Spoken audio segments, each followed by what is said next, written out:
1 Samuel 17. David and Goliath. Now the Philistines gathered their armies for battle, and they were gathered at Soko, which belongs to Judah, and encamped between Soko and Azekah, in Ephes-dammim. And Saul and the men of Israel were gathered, and encamped in the valley of Elah, and drew up in line of battle against the Philistines. And the Philistines stood on the mountain on the one side, and Israel stood on the mountain on the other side, with a valley between them. And there came out from the camp of the Philistines a champion named Goliath of Gath, whose height was 6 cubits and a span. He had a helmet of bronze on his head, and he was armed with a coat of mail, and the weight of the coat was 5,000 shekels of bronze. And he had bronze armor on his legs, and a javelin of bronze slung between his shoulders.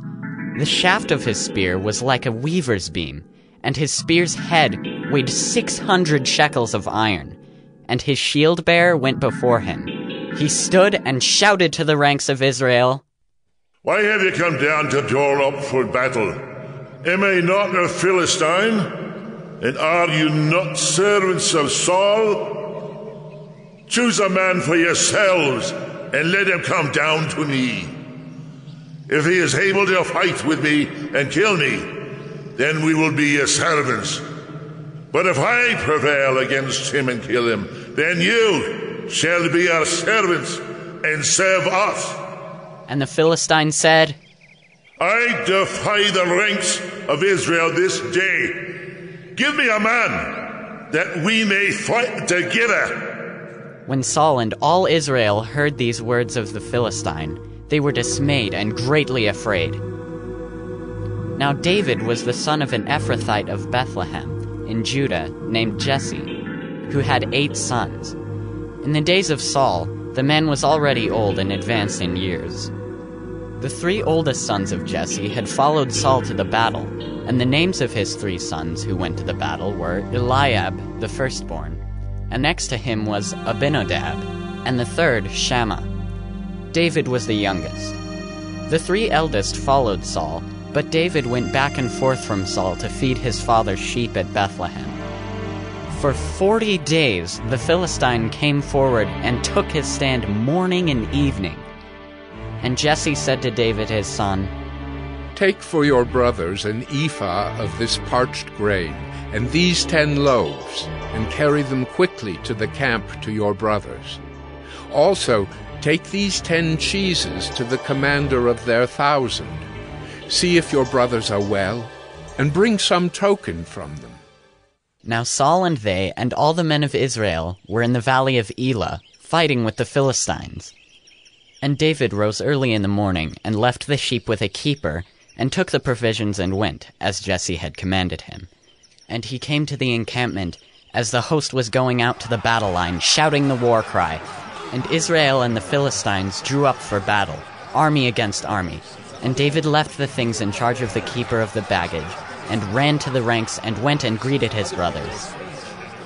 As he talked with them, behold, the champion, the Philistine of Gath, Goliath by name, came up out of the ranks of the Philistines, and spoke the same words as before.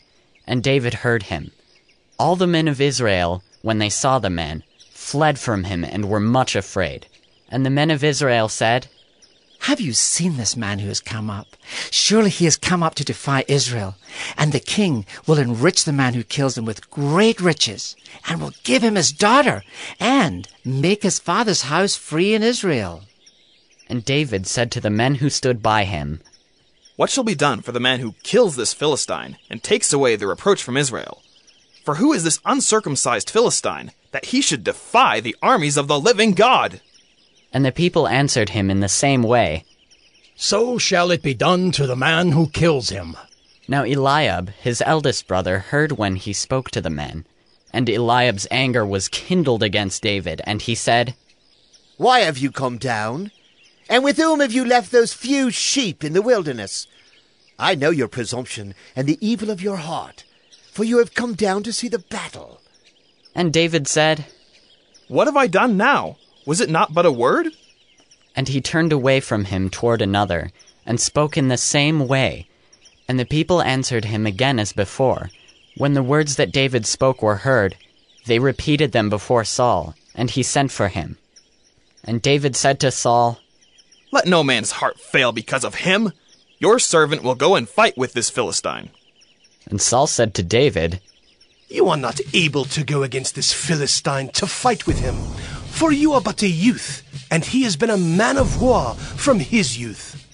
But David said to Saul, "Your servant used to keep sheep for his father, and when there came a lion or a bear and took a lamb from the flock, I went after him and struck him and delivered it out of his mouth. And if he arose against me, I caught him by his beard and struck him and killed him. Your servant has struck down both lions and bears, and this uncircumcised Philistine shall be like one of them, for he has defied the armies of the living God." And David said, "The Lord who delivered me from the paw of the lion and from the paw of the bear will deliver me from the hand of this Philistine." And Saul said to David, "Go, and the Lord be with you." Then Saul clothed David with his armor. He put a helmet of bronze on his head, and clothed him with a coat of mail. And David strapped his sword over his armor, and he tried in vain to go, for he had not tested them. Then David said to Saul, I cannot go with these, for I have not tested them." So David put them off. Then he took his staff in his hand, and chose 5 smooth stones from the brook, and put them in his shepherd's pouch. His sling was in his hand, and he approached the Philistine. And the Philistine moved forward and came near to David, with his shield-bearer in front of him. And when the Philistine looked and saw David, he disdained him, for he was but a youth, ruddy and handsome in appearance. And the Philistine said to David, "Am I a dog, that you come to me with sticks?" And the Philistine cursed David by his gods. The Philistine said to David, "Come to me, and I will give you flesh to the birds of the air, and to the beasts of the field." Then David said to the Philistine, "You come to me with a sword and with a spear and with a javelin, but I come to you in the name of the Lord of hosts, the God of the armies of Israel, whom you have defied. This day the Lord will deliver you into my hand, and I will strike you down and cut off your head. And I will give the dead bodies of the host of the Philistines this day to the birds of the air and to the wild beasts of the earth, that all the earth may know that there is a God in Israel, and that all this assembly may know that the Lord saves not with sword and spear, for the battle is the Lord's, and he will give you into our hand." When the Philistine arose and came and drew near to meet David, David ran quickly toward the battle line to meet the Philistine. And David put his hand in his bag and took out a stone and slung it and struck the Philistine on his forehead. The stone sank into his forehead, and he fell on his face to the ground. So David prevailed over the Philistine with a sling and with a stone, and struck the Philistine and killed him. There was no sword in the hand of David. Then David ran and stood over the Philistine, and took his sword, and drew it out of its sheath, and killed him, and cut off his head with it. When the Philistines saw that their champion was dead, they fled. And the men of Israel and Judah rose with a shout, and pursued the Philistines as far as Gath, and the gates of Ekron, so that the wounded Philistines fell on the way from Shaaraim as far as Gath and Ekron. And the people of Israel came back from chasing the Philistines, and they plundered their camp. And David took the head of the Philistine and brought it to Jerusalem. But he put his armor in his tent. As soon as Saul saw David go out against the Philistine, he said to Abner, the commander of the army, "Abner, whose son is this youth?" And Abner said, "As your soul lives, O king, I do not know." And the king said, "Inquire whose son the boy is." And as soon as David returned from the striking down of the Philistine, Abner took him and brought him before Saul with the head of the Philistine in his hand. And Saul said to him, "Whose son are you, young man?" And David answered, "I am the son of your servant Jesse, the Bethlehemite."